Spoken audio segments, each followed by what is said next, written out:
बिस्मिल्लाहिर्रहमानिर्रहीम अस्सलामुअलैकुम दोस्तों सजनों ते बेलियो।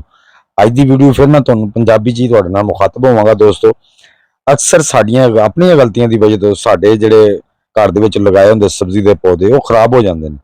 ਉਹਦੀ ਵਜ੍ਹਾ ਹੈ ਕਿ ਅਸੀਂ ਤਵੱਜੋ ਹੀ ਨਹੀਂ ਕਰਦੇ, ਕਿਉਂਕਿ ਸਾਡੇ ਪੌਦੇ ਛੱਤਾਂ ਤੇ ਜਾਂ ਟੈਰਸ ਦੇ ਵਿੱਚ ਪਏ ਹੁੰਦੇ ਨੇ ਤੇ ਗਰਮੀ ਤੇ ਜ਼ਿਆਦਾ ਹੁੰਦੀ, ਫਰਸ਼ ਵੀ ਗਰਮ ਹੋ ਜਾਂਦਾ ਹੈ, ਉਤੋਂ ਧੁੱਪ ਵੀ ਜ਼ਿਆਦਾ ਹੁੰਦੀ ਹੈ, ਜਿਹਦੀ ਵਜ੍ਹਾ ਨਾਲ ਸਾਡੇ ਪੌਦਿਆਂ ਨੂੰ ਸਨਬਰਨ ਦੀ ਬਿਮਾਰੀ ਹੋ ਜਾਂਦੀ ਹੈ, ਯਾਨੀ ਕਿ ਧੁੱਪ ਨਾਲ ਸੜਨ ਲੱਗ ਪੈਂਦੇ ਤੇ ਜਦੋਂ ਪੌਦੇ ਸੜਨ ਲੱਗ ਪੈਣ ਉਹਦੀ ਵਜ੍ਹਾ ਹੁੰਦੀ ਜਦੋਂ ਪੱਤੇ ਡੈਮੇਜ ਹੋ ਜਾਣ।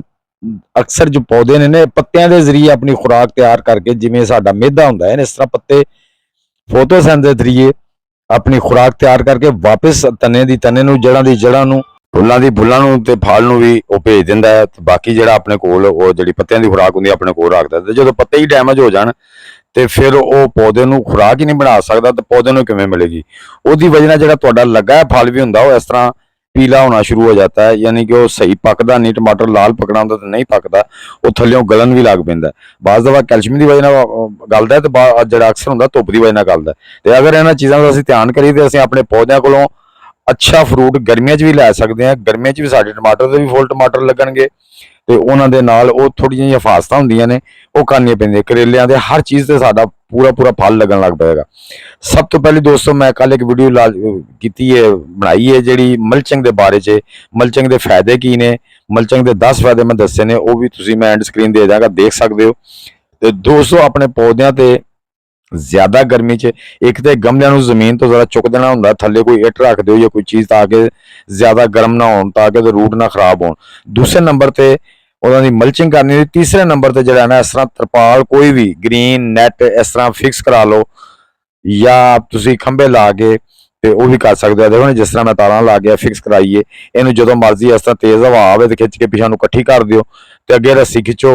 ਇਹ 3 ਤਾਰਾਂ ਸਟੀਲ ਦੀਆਂ ਲਾ ਕੇ ਤੇ ਬਾਂਸ ਲਾ ਕੇ ਉਹਦੇ ਨਾਲ ਤੇ ਇਹ ਬਣਵਾਈਏ, ਤੇ ਇਹ ਦੇਖੋ ਫੋਲਡਿੰਗ ਹੈ। ਤੇ ਇਸ ਤਰ੍ਹਾਂ ਤੁਸੀਂ ਫਿਕਸ ਵੀ ਬਾਂਸ ਬਣ ਕੇ ਤੇ ਆਪਣੀ ਮਰਜ਼ੀ ਦੀ ਵੀ ਇਸ ਤਰ੍ਹਾਂ ਲਾ ਸਕਦੇ ਹੋ। ਇਹਦੇ ਨਾਲ ਇਹ ਹੁੰਦਾ ਹੈ ਕਿ ਤੁਸੀਂ ਕਮ ਅਜ਼ ਕਮ ਜਿਹੜੀ 50 ਤੋਂ 60% ਧੁੱਪ ਨੂੰ ਰੋਕਦੀ ਏ ਇਹੋ ਜਿਹੀ ਤਰਪਾਲ ਗ੍ਰੀਨ ਨੈਟ ਲਿਆਣ ਕੇ ਆਪਣੇ ਪੌਦਿਆਂ ਤੇ ਲਾ ਲਓ, ਜਿਹਦੀ ਵਜ੍ਹਾ ਨਾਲ ਤੁਹਾਡੇ ਪੌਦਿਆਂ ਤੇ ਜਿਹੜਾ ਤੇਜ਼ ਧੁੱਪ ਹੈ ਨਾ ਉਹਦਾ ਅਸਰ ਨਹੀਂ ਹੋਏਗਾ। ਧੁੱਪ ਛਣ ਕੇ ਥੱਲੇ ਆਏਗੀ, ਪੌਦਿਆਂ ਨੂੰ ਧੁੱਪ ਜ਼ਰੂਰ ਮਿਲੇਗੀ ਲੇਕਿਨ ਛਣ ਕੇ ਆਏਗੀ। ਦੂਸਰੇ ਨੰਬਰ ਤੇ ਆਪਣੇ ਪੌਦਿਆਂ ਦੇ ਅੰਦਰ ਤੁਸੀਂ ਮਲਚਿੰਗ ਲਾਜ਼ਮੀ ਕਰਨੀ ਹੈ।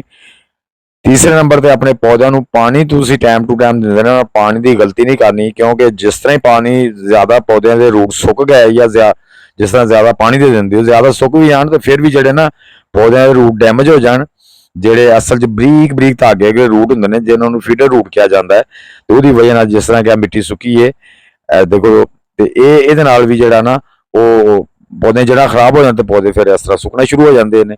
ਉਹ ਵੀ ਵਜ੍ਹਾ ਹੈ।